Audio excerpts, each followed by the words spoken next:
नमस्कार, मैं रवीश कुमार। अभी जो आप देख रहे हैं वो धागे की एक खाली फैक्ट्री है जो इस वक्त बंद है। नोटबंदी के फैसले के बाद एक शब्द बार बार इस्तेमाल में आया है, इम्प्लीमेंटेशन। इसका इम्प्लीमेंटेशन अच्छा नहीं हुआ।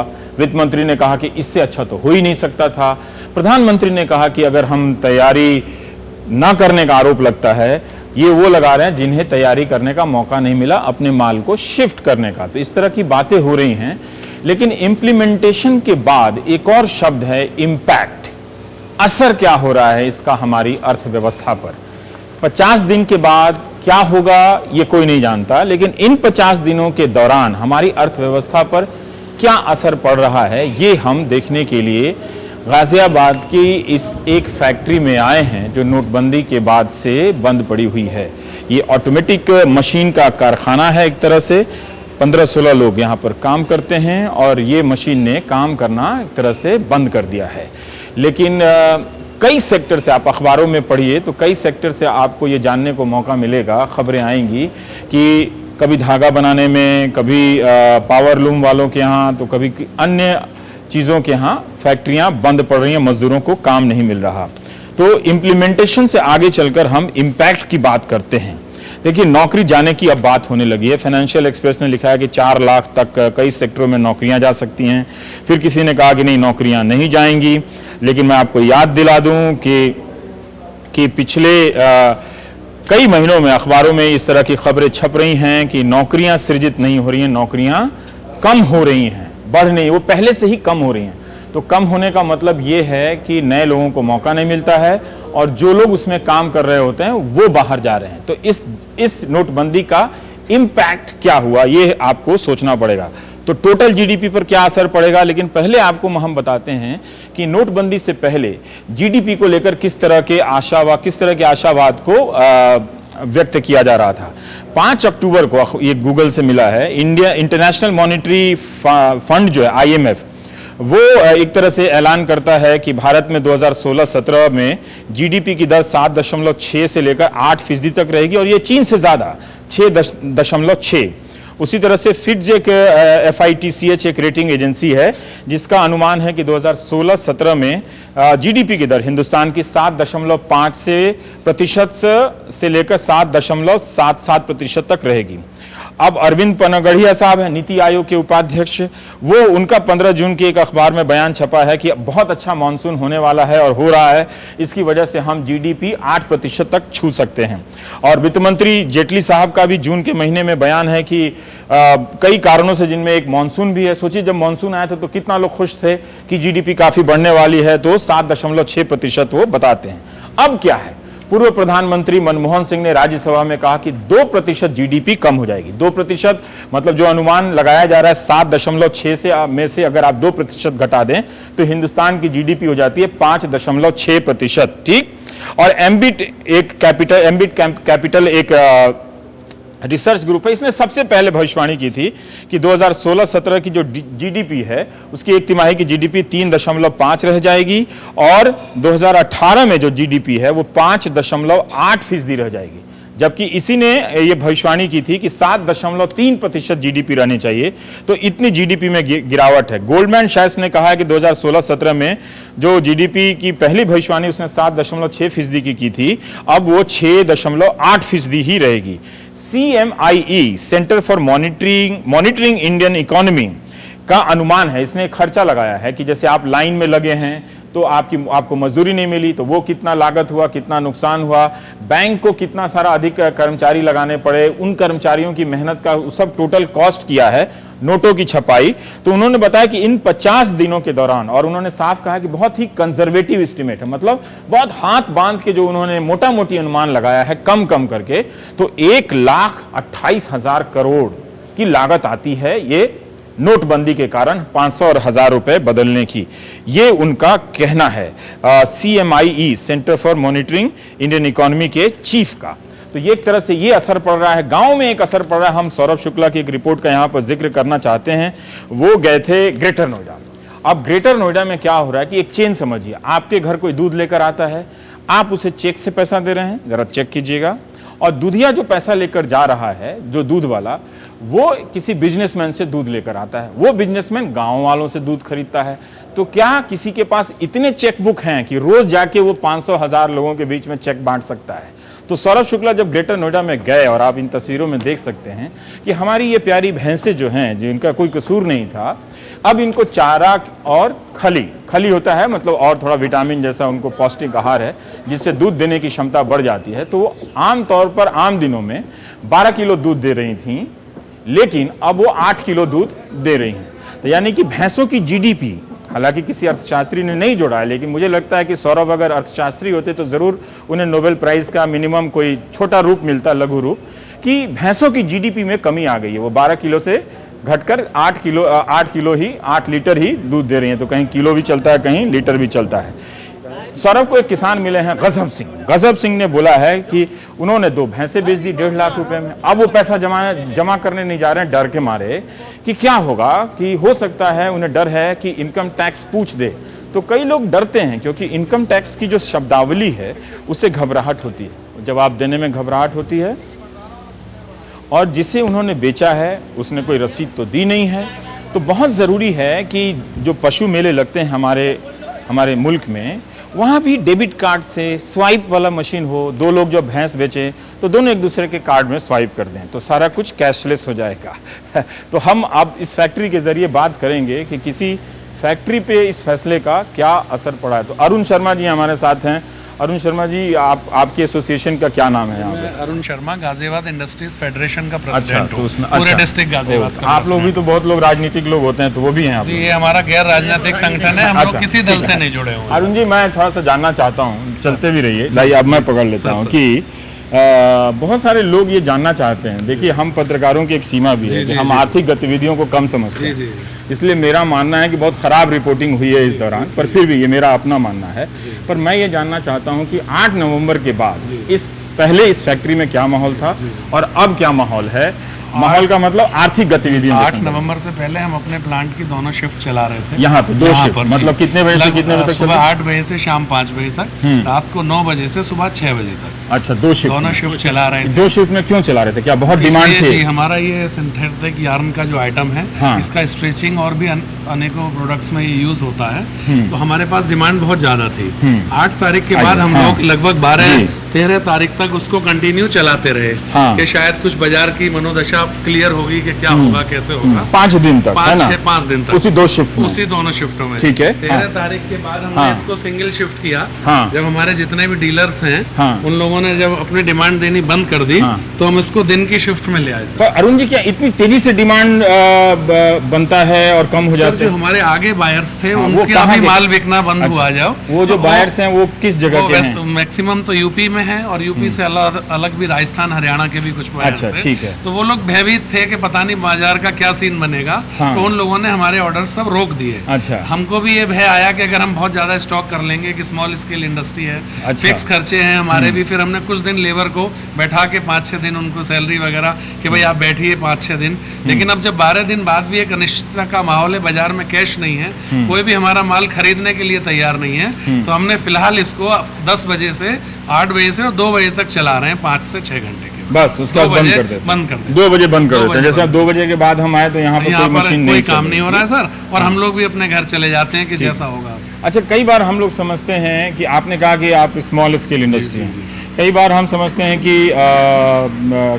ठीक है, अभी मांग नहीं है, अभी आपकी फैक्ट्री बंद है, तो एक तरह से लॉस हो रहा है, पर आप बर्बाद नहीं हो रहे हैं एक तरह से। जब 2-3 महीने बाद अर्थव्यवस्था ठीक हो जाएगी तो फिर से आपकी गाड़ी चल निकलेगी। तो इस दौरान का जो नुकसान है, क्या हम जानना चाहते हैं वो किस तरह का नुकसान है? क्या खाता बही में नुकसान होता है, या सचमुच आपको वो चुभता है एक तरह से, आपको बर्बाद भी कर सकता है? कि सर हमारे खर्चे फिक्स हैं, बिजली का बिल जो फिक्स चार्जेस हैं वो देना ही है। कुछ स्टाफ ऐसा है जो पुराना स्टाफ है उसको नहीं हटा सकते हैं, उनको फिलहाल घर पे बैठा दिया गया है, 2 बजे वो लोग चले जाते हैं। जो हमारे फिक्स खर्चे हैं ऑफिस के, इलेक्ट्रिसिटी के, मेंटेनेंस, वो तो हमारा फिक्स है सर, वो देना ही है। ये नुकसान पूरा नहीं हो पाएगा। ये नुकसान पूरा नहीं हो पाएगा, मतलब अगर कभी ठीक भी हो जाए 3 महीने के बाद, तो 3 महीने का जो नुकसान हुआ होगा, किसी को भी, तो एक अंदाजा बता सकते हैं कि आपके इस स्तर के इंडस्ट्री के लोगों को कितना नुकसान हुआ होगा? गाजियाबाद जिले का मैं चूंकि प्रेसिडेंट हूँ, इसलिए हाँ। मेरी अक्सर अन्य क्षेत्रों में भी बात हो रही है। हाँ। गाजियाबाद को लगभग इन 15 दिनों में 700 करोड़ रुपए का नुकसान एमएसएमई इंडस्ट्री को हुआ है। 700 करोड़ रुपए का, जिनके ऑर्डर्स कैंसिल हो कहीं गए। वो कागजी नुकसान तो नहीं है? नो जैसे सर। शेयर बाजार में नो, जैसे नो, नो, 3 लाख करोड़ है तो आज एक सर, 1 बैंक लाख। की लोगों के पास सीसी लिमिट्स हैं, बैंक चार्जेस, बिजली के चार्जेस, वो स्टाफ सब का देना है। खर्चा। जैसे कि 10 तारीख को सैलरी बांटनी थी, लोगों के पास पैसे नहीं थे, हाँ। बैंकों से पैसे नहीं निकले। तमाम हमारा ऐसा स्टाफ है जो कि हमसे कैश में ही पेमेंट लेता है। गरीब मजदूर तबका है जिसको कैश ही चाहिए होता है। हम लोगों ने उनके लिए भी जो पैसे कुछ अपने पास थे, कुछ अपना अरेंज करके डीलर से सैलरी बांट पाए। इस महीना बहुत मुश्किल का सामना करना पड़ा। अब अगला महीना दे पाएंगे? अगले महीना तो सर प्रोडक्शन ही नहीं है, तो बहुत ज़्यादा हमारा फैक्ट्री ओनर का ही ये नुकसान हो रहा है, जो कि पूरा नहीं हो पाएगा सर। आप ये जैसे एक अंदाजा लें कि अगर 60-70 हज़ार रुपये बिजली का खर्चा है सर। वो आपको देना है? जी जी, है ना? देना लेकिन फिक्स अगर चार्जेस है सर।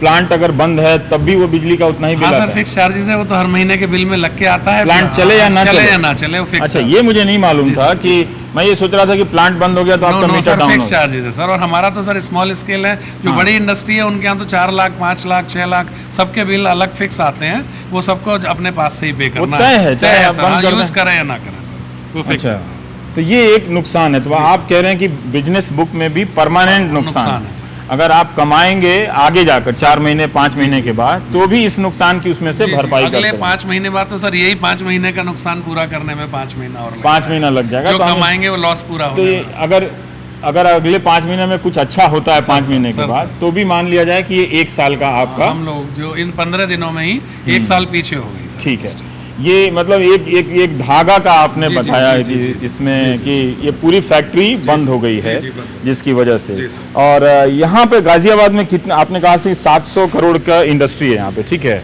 और 700 करोड़ की इंडस्ट्री है तो कितनी इंडस्ट्री यहाँ पर होंगी? गाजियाबाद में सर 8000 इंडस्ट्री है। 8000 जिला उद्योग केंद्र के आंकड़ों के अनुसार। अच्छा। उससे 100, 200, 500 इंडस्ट्री लगी है, लेकिन हाँ। 8000 इंडस्ट्री जिला उद्योग केंद्र में रजिस्टर्ड है। 8000 मतलब इसी तरह की? नो सर, अलग अलग इंडस्ट्री, अलग अलग-अलग। अलग गुड्स की। कुछ इस तरह इससे की बड़ी भी हो बड़ी सकती हैं, है, छोटी भी हो बड़ी सकती है, हैं। बड़ी बहुत है। मेरे साथ श्री सुनील कालरा साहब अच्छा। हैं, स्टॉट्स ठीक है। आप BHEL क्या के बनाते हैं सर इसमें? मेरा इंजीनियरिंग गुड्स बनता है। इंजीनियरिंग गुड्स हेवी बनता है? Engineering goods. मैं अब आपको एग्जांपल बताता हूँ कि 4 दिन पहले कुछ मटेरियल डिस्पैच करना था। हाँ। गाड़ी नहीं मिल रही है कि ड्राइवर को पूरा पैसा कैश चाहिए, वो भी नई करेंसी चाहिए तब वो जाएगा। हाँ। मटेरियल जाना था मेरा BHEL, आइए। बड़ा क्रिटिकल मटेरियल था। हाँ। अब जो भी बैंक से हमारे को मिला, जो भी धक्के धुक्के खा के हाँ। वो दिया, हाँ। प्लस ट्रांसपोर्टर को RTGS कराई, हाँ। तब जाके वो गाड़ी गई। ये तो एक वो मोमेंट्री लॉसेज है ही है हम्म। कि जो 4 दिन उसमें मटेरियल में मेरे लग गए। मुझे ऐसा लगता है इंडस्ट्री वाला एक उम्मीद कर रहा है कि शायद एक नई रोशनी आएगी, ये कस्टम चलेंगे, कोई दिक्कत नहीं है। जो ये काले धन के अगेंस्ट में ये सब शुरू हुआ, इट इज़ वेरी इंपॉर्टेंट। हमने तो जब से आंखें खोली और जब से व्यापार में आए, हम यही सब देखते चले आए कि आज आपने RTGS से वो करना शुरू कर दिया? ट्रांसपोर्ट को पेमेंट करिए। पहले वही ट्रांसपोर्ट नहीं लेता, ट्रांसपोर्टर वहाँ से नहीं नहीं लेता? लेता था ना, वो तो क्योंकि बिल्ड की LR बनती थी कि मटेरियल पहुंचाएगा, मेरे पास पहुंच ले आएगा। RTGS का वो एक्सेप्ट ही नहीं करता, तो कैश में ले लेता था। कैश में ले लेता, लेकिन अब वो RTGS लिया, क्योंकि और कोई तो सोर्स ही नहीं तो है फिर ना। आपकी फैक्ट्री बंद नहीं हुई होगी जब चल रही है तो उसमें? फैक्ट्री चल रही है, लेकिन ये वाली प्रॉब्लम्स रोज आ रही हैं। वर्कर जैसे आज एडवांस मांगते हैं, हाँ। पुराना वाला नोट नहीं चलना, मैं नया वाला कहाँ से लेकर आऊँगा, तो ये प्रॉब्लम तो रोज चल रही तो है। इसमें कितने वर्कर होंगे आपके यहाँ? हमारे पास वो 150 के आसपास है। 150 वर्कर हैं। अच्छा, और वो सब अभी काम कर रहे हैं आपकी फैक्ट्री में? लगभग काम कर रहे हैं, लेकिन वही शिफ्ट बेसिस है, हमने कम कर दिया। जैसे 12 घंटे मिनिमम में काम करवाता था, उसको 7-8 घंटे कर दिया। 7 घंटे। लेकिन पैसा आप पूरा दे रहे होंगे या पैसा भी कम पैसा दे रहे हैं? पूरा दे रहा हूँ, और हाँ। आजकल जो अटेंडेंस है दैट इज़ 50%। वो कोई बोलता है मैं बैंक की लाइन में एक्सचेंज करने के लिए लगा हुआ हूँ, कोई बोलता है कि मैं जमा कराने के लिए लगा हूँ, कोई निकालने के लिए लगा हूँ। उस वजह से है ही है। मतलब वो यहाँ जो नहीं आ रहा तो उसकी भी तो कमाई जा रही है ना, जो यहाँ नहीं आ रहा है। काम का नुकसान हो रहा है। अल्टीमेटली एक रनिंग यूनिट में प्रोडक्शन जो लॉस है, उसकी पूर्ति आप दोबारा नहीं कर सकते। दोबारा नहीं कर नहीं सकते। कर सकते। मतलब कई बार हम लोग समझते हैं कि वो दोबारा हो जाती है उसकी। नहीं नहीं, सब वो लोगों ने दोबारा नहीं। ब्याज पे पैसा ले रखा है, इंटरेस्ट पड़ता है, वो तो बंद नहीं होगा। आपकी केमिकल इंडस्ट्री है। हमारा केमिकल का काम है। अच्छा, तो क्या बनाते हैं आप सर? हम आपका नाम? मेरा नाम कैलाश अरोड़ा। कैलाश जी। अच्छा, क्या बनाते हैं? फिनोलिक रेजेंस बनाते हैं हम लोग। फिनोलिक? Phenolic resins. अच्छा, ये क्या होता है ये? ये इंडस्ट्रियल प्रोडक्ट है। ये जैसे रबर रोल्स बनते हैं, ब्रेक लाइनिंग्स बनती हैं। हाँ, हाँ, और उसके लिए है। इंडस्ट्री उसके लिए।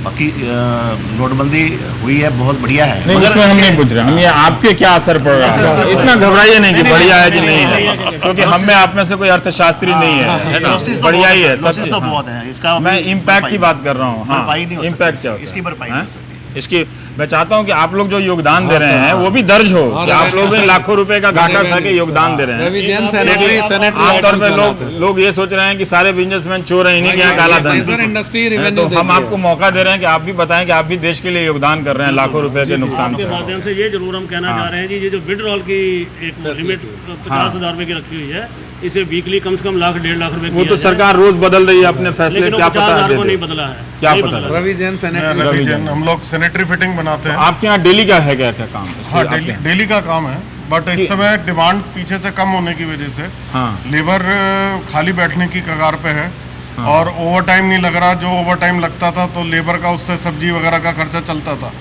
अब लेबर का कोई ओवर टाइम नहीं लग रहा, लेबर काफ़ी कम हो गई है, गाँव जानी शुरू हो गई है ड्यू टू डर के मारे कि अब हमें काम नहीं कर पाएंगे यहाँ पे आगे। लेबर कम होती जा रही है, डिमांड कम होती जा रही है, जिसके कारण से लेबर यहाँ से जानी शुरू हो गई है। आने वाले समय में वही लेबर दोबारा से जुटानी हम लोगों के लिए बहुत बड़ी समस्या होगी। ये क्यों समस्या है? आपके यहाँ तो कोई मतलब क्या वो ट्रेंड लेबर है आपका कि अगर वो नहीं आया तो आपको लॉस हो जाएगा? लॉसेस हो जाएगा। स्किल में नए लेबर को हम लाएंगे, उसको सिखाना या उसको उस तरीके से ट्रेंड करना, वो हमारे लिए एक बहुत चुनौतीपूर्ण काम होगा। अच्छा, तो ये जो लेबर हैं जो अभी जो जा रहे हैं, ये कितने पुराने होंगे आमतौर पर? हमारे यहाँ तो 10-10, 12-12 साल पुरानी लेबर है। अच्छा। जो अपने अपने कामों में सब सक्षम है करने में, किसी को कुछ भी बताने की जरूरत नहीं पड़ती है। तो अगर नया आदमी लाएंगे तो वो एक और कॉस्ट जुड़ जाएगा, दोबारा से सिखाना पड़ेगा, वो नुकसान भी करेगा, उसको भी नुकसान होगा, हम लोगों के लिए काफी बड़ा नुकसान है।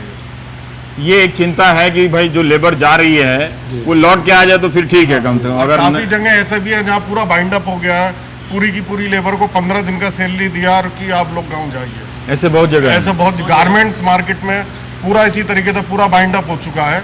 मेरे बहनों ही हैं, उनकी गारमेंट्स फैक्ट्री है, उनके यहाँ 300 लेबर है, उन्होंने सिर्फ 18 आदमी रोके हैं, बाकी 272 आदमी उन्होंने गांव भेज दिए 15 दिन की सैलरी दे, 15 दिन की सैलरी देके कि जब लेकिन अगर ये थोड़ा 50 दिन का मामला है, अगर 50 दिन के लिए आप जो कह रहे हैं कि आपके लिए लेबर का स्किल भी बहुत इंपॉर्टेंट है कि वो वापस आए। हाँ जी, तो अगर आपको रोकना है तो आपको फिर वही सैलरी देनी पड़ेगी। तो वो क्या आप उतना बिना कमाए दे सकते हैं? आप उसको नहीं दे सकते, नहीं, वो पॉसिबल नहीं हम लोगों के लिए। सर इंडस्ट्री ऑलरेडी 2-3 साल से रिसेशन में ही थी, 2-3 साल से रिसेशन में थी, मार्केट की स्थिति बहुत अच्छी नहीं थी। इंडस्ट्रीज या आपकी इंडस्ट्री? सर इंडस्ट्रीज पूरे डिस्ट्रिक्ट में अलग अलग नेचर ऑफ जॉब के लोग खड़े हैं आपके साथ। हाँ। सभी लोग स्ट्रगल कर रहे थे, किसी तरह चला रहे थे अपने कामों को। 5 से 4% मार्जिन आजकल मैक्सिमम इंडस्ट्रीज में रह गया है। हाँ। MSME की सर स्थिति बहुत खराब है, ऑर्डर नहीं थे। और ये जो नोटबंदी आई है इसने तो इंडस्ट्री की कमर तोड़ दी है। लोगों को ये नहीं पता 50 दिन बाद भी क्या होगा, कौन सा ऐसा नया नियम आएगा, क्या होगा, वो तो हम लोगों को भी नहीं पता है, हमें भी नहीं पता। हम अच्छा भी सोच सकते हैं, बुरा भी सोच सकते हैं, है ना? हम लोग अनिश्चितता के माहौल में हैं, भयभीत हैं कि फ्यूचर हमारा क्या है, हम लोग नहीं। 2-3 साल से आप लोग वैसे ही स्ट्रगल कर रहे हैं। स्ट्रगल में जब से WTO हुआ जी, कंपटीशन बहुत ज्यादा है। मेरा कंपटीशन इनके साथ तो WTO तो बहुत दिनों से है सर। नहीं, उसी तब से प्रॉब्लम आ रही है ना। मेरा कंपटीशन ये लोकल लोगों से नहीं है, मेरा वो चाइनीज के साथ में है। और उसका इंटरेस्ट रेट, मेरा इंटरेस्ट रेट जमीन आसमान का फर्क है, उस तरफ किसी ने ध्यान ही नहीं दिया। छोटी मान लीजिए अब इंटरेस्ट रेट थोड़ा कम हो जाए, जब हो जाएगा सर, अभी तो हम लोगों को यही नहीं पता कि हम लोगों को काम करने का सिनेरियो क्या रहेगा। लॉसेस पूरे करने में इतना समय लग जाएगा, काफी मुश्किल है। मैं सही बताता हूँ, जब हम लोग अखबार में पढ़ते हैं, आप लोगों से सुनते हैं कि जैसे आपने कहा कि गाजियाबाद के जो 8000 उद्योग हैं उनको कुल 700 करोड़ का नुकसान हुआ। सचमुच हमें नहीं फील होता है, सही बताते हैं। 2 तरह से, एक भावनात्मक रूप से भी नहीं फील होता है, वो तो मैं समझ सकता हूँ कि मैं आपको नहीं जानता हूँ, लेकिन जानकारी के स्तर पे भी नहीं फील होता है कि ये कितना बड़ा नुकसान है। इसके पीछे 700 करोड़ के पीछे हो सकता है आप बर्बाद हो जाएं, उससे हम खुश तो नहीं होंगे, या आपके पीछे आपका मजदूर बर्बाद हो जाए, जो आप बता रहे हैं। ये मैं बता रहा हूँ कि अपनी बात बता रहा हूँ कि ये हम नहीं समझ पाते, इसलिए मैं आप लोगों के पास आया कि इसको कैसे जाना जा सकता है, कैसे समझा जा सकता है। पर एक मजदूर की बात हुई, लेकिन एक ये भी होता है कि मजदूरों का जो सब जमा होता है, ESI वगैरह, PF वगैरह, तो वो सब का क्या हाल है?